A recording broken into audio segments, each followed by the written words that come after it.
ठीक। और लास्ट मैंने क्या पढ़ाया था आपको, विकर्ण सॉरी सरल मापनी, ठीक है ना। तो एक बार मैं फिर से आपका रिवीजन करा देता हूं, ठीक है, और रिवीजन हो जाएगा आपका, उसके बाद में फिर हम बढ़ेंगे विकर्ण मापनी की तरफ, ठीक है। तो देखिए, दो प्रकार की मैंने मापनी बताई थी आपको, सरल मापनी और विकर्ण मापनी, ठीक है। मापनी का यूज क्यों करते हैं, क्यों हम पढ़ते हैं मापनी को, ये मैंने बताया था आपको। क्या बताया था इसके बारे में, कि जो बड़ी बड़ी लेंथ होती हैं उनको छोटे रूप में दिखाने के लिए, ठीक है ना, एक कागज पर दिखाने के लिए हम किसका यूज करते हैं, मापनी का, ठीक है ना, स्केल का। तो हमारे सिलेबस में दो टाइप की मापनी है, एक सरल मापनी और एक विकर्ण मापनी, ठीक है ना। अब सरल मापनी जो है केवल 2 यूनिट्स को दिखाती है, कितनी यूनिट को दिखाती है, 2 यूनिट को, ठीक है। और विकर्ण मापनी 3 यूनिट के लिए उपयोग की जाती है, ठीक है ना। तो सबसे पहले मैंने दो प्रकार के फॉर्मूले बताए थे, एक आरएफ, ठीक है, एक क्या बताया था मैंने, आरएफ, निरूपक भिन्न जैसे बोलते हैं, ठीक है। रिफ्रैक्टिव फ्रैक्शन क्या होता है, ये दो प्रकार की लेंथ होती है, एक तो रियल लेंथ, वास्तविक माप, ठीक है ना, जैसे यहां से और दिल्ली तक की डिस्टेंस, ये रियल है, रियल, ठीक है ना। अब इस डिस्टेंस को मुझे किस पर शो करना है, कागज पर, ठीक है ना। तो ये उनका रेशियो होता है, कागज वाली माप और वास्तविक माप, ठीक है ना।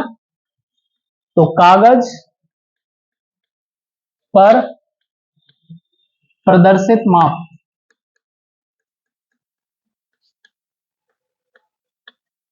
अपॉन वास्तविक माप, ठीक है, वास्तविक माप, इसी को हम क्या बोलते हैं, कौन सा फॉर्मूला बोलते हैं, पापा फॉर्मूला, ठीक है ना। ये कौन सा फॉर्मूला है, पापा फॉर्मूला, इसके बिना कुछ नहीं होने वाला। फिर एक इसके बाद मैंने बताया था लेंथ ऑफ स्केल, मापनी की लंबाई, ठीक है ना, मापनी की लंबाई, मापनी की लंबाई दो का प्रोडक्ट होता है, एक तो आरएफ यानी निरूपक भिन्न का, आरएफ मल्टीप्लाई अधिकतम लंबाई, यानी कि जितनी उस मापनी पर हमें लंबाई दिखानी है, ठीक है ना, मैक्सिमम लेंथ, ठीक है, अधिकतम लंबाई, इन दोनों का प्रोडक्ट होता है अधिकतम लंबाई, ठीक है। इसको कौन सा फॉर्मूला बोलते हैं, बाबा फॉर्मूला, कौन सा फॉर्मूला बोलते हैं इसको, बाबा फॉर्मूला, ठीक है। एक पापा फॉर्मूला और एक बाबा फॉर्मूला, आरएफ और मापनी की लंबाई, ये दो फॉर्मूले आपको याद रखने हैं, ठीक है। इनसे आपकी दोनों प्रकार की जो मापनी है वो कंप्लीट हो जाएंगी, क्लियर है। अब एक क्वेश्चन से आपको ये सब समझ में आ जाएगा, एक और क्वेश्चन कराता हूं, उस पिछली क्लास में मैंने कितने, 2 क्वेश्चन करा दिए थे, ठीक है ना, एक और क्वेश्चन कराता हूं, ठीक है। पहले एकदम अपने दिमाग में बिठा लो चीजों को, ठीक है ना, फिर चार्ट पेपर पर उतरना, क्लियर है।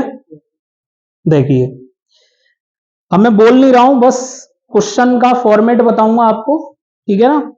एक क्वेश्चन है, मीटर तथा डेसीमीटर पढ़ने के लिए एक मापनी की रचना करनी है, ठीक है ना।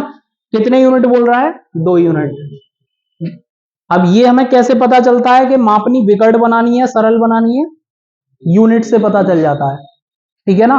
अगर मीटर डेसीमीटर और सेंटीमीटर बोलता तो विकर्ण मापनी, क्योंकि 3 यूनिट हो जाती, कितनी यूनिट हो जाती, 3 यूनिट, ठीक है ना। अभी 2 बोल रहा है, मीटर और डेसीमीटर पढ़ने के लिए एक मापनी की रचना करनी है, ठीक है ना। तो 2 यूनिट हमें शो करनी है, एक है मीटर और एक है डेसीमीटर, क्लियर, ये 2 यूनिट है, ठीक। अब आगे बढ़ते हैं, जबकि 1 मीटर 2.5 सेंटीमीटर द्वारा प्रदर्शित हो, ठीक है ना। क्या बोल रहा है, 1 मीटर जो डिस्टेंस है, 1 मीटर डिस्टेंस है, वो कितनी दिखाई जाएगी, 2.5 सेंटीमीटर, ठीक है ना। सेंटीमीटर तो बहुत छोटी होती है, तो वो कौन सी हो जाएगी, कागज पर प्रदर्शित माप, ठीक है ना। और जो वास्तविक है वो बड़ी होती है, तो 1 मीटर वो रियल हो जाएगी, हमारी वास्तविक माप हो जाएगी, ठीक है ना। तो आरएफ फॉर्मूला लगा लीजिए, आरएफ इज इक्वल टू कागज पर प्रदर्शित माप अपॉन वास्तविक माप, ठीक है ना। तो वास्तविक माप हमारी कितनी है, 1 मीटर, और 1 मीटर को कितना प्रदर्शित करवा रहा है, 2.5 सेंटीमीटर, ठीक है, 2.5 सेंटीमीटर। अब इस मीटर को भी हमें किस में चेंज करना पड़ेगा, सेंटीमीटर में। एक ना भूलने वाला मैंने एक बताया था स्केल, ठीक है, क्या होता है भाई, kilometre, hectometre, decametre, metre, decimetre, centimetre, और ठीक है। ऊपर से नीचे की तरफ जब हम चेंज करते हैं तो क्या करेंगे, 0 का मल्टीप्लाई, ठीक है, और नीचे से ऊपर की तरफ जब हम चेंज करेंगे तब हम क्या करते हैं, डिवाइड करेंगे, ठीक है ना। अब किससे किस में चेंज करना है, मीटर को सेंटीमीटर बनाना है, क्या बनाना है, मीटर को सेंटीमीटर बनाना है भाई, तो बना लो। मीटर से सेंटीमीटर यानी 2 स्टेप नीचे जाना है हमको, 1 2, तो कितने का मल्टीप्लाई होगा, 100 का, ठीक है। तो 2.5 सेंटीमीटर अपॉन 100 सेंटीमीटर, ठीक है। सेंटीमीटर सेंटीमीटर कट गया, पॉइंट हटा के एक नीचे 0 बढ़ जाता है, ठीक है। अब 5 से काट दो इसको, 5 5 जा 25, 5 2 जा 10, 200, फिर 5 से कट जाएगा 40 टाइम्स, ठीक है। तो 1 अपॉन कितना आ गया, 40। इसका कोई यूनिट नहीं होता है, ये यूनिट लेस है। क्यों यूनिट लेस है, क्योंकि ये भी डिस्टेंस है और ये भी डिस्टेंस है, मतलब दोनों है, बड़ी छोटी तो है तो दोनों डिस्टेंस ना, ठीक है। तो इसलिए ये जो आरएफ है वो कैसी होती है, यूनिट लेस, ठीक है, इसका कोई भी मात्रक नहीं होता है, ठीक। यहां तक कहानी क्लियर है, रिवीजन हो रहा है, ठीक। अब ये हमारी निरूपक भिन्न निकल गई। अब आगे हम क्वेश्चन पढ़ते हैं, यहीं पर आपको निरूपक भिन्न के 2 नंबर मिल जाएंगे अगर सही से निकाल दी तो, ठीक है। 6 मीटर तक मापने के लिए पर्याप्त हो। अब देखो क्या बोल रहा है, अधिकतम डिस्टेंस दे दी इसने, यानी हम ऐसी मापनी की रचना करनी है जिसमें मीटर डेसीमीटर मापे जा रहे हो या पढ़े जा सके, और अधिकतम कितनी डिस्टेंस दिखानी है हमको, 6 मीटर की। 6 मीटर से ज्यादा नहीं पढ़ सकते हम उसको, अधिकतम मैक्सिमम लंबाई कितनी दे दी उसने, 6 मीटर की दे दी, ठीक है। तो याद करो बाबा फॉर्मूला, लेंथ ऑफ स्केल यानी मापनी की लंबाई, लेंथ ऑफ स्केल, ठीक है, इज इक्वल टू क्या होता है, R F into maximum length, ठीक है, मैक्सिमम लेंथ ml, ठीक है।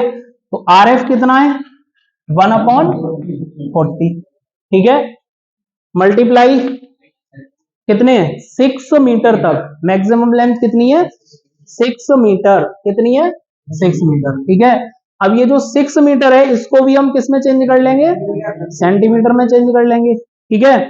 तो मीटर से 2 स्टेप नीचे आना है, 100 का क्या मल्टीप्लाई होगा, ठीक है ना। तो ये हो जाएगा 1 अपॉन 40 मल्टीप्लाई 600, 0 से 0 कट गया, 4 से कट जाएगा, ये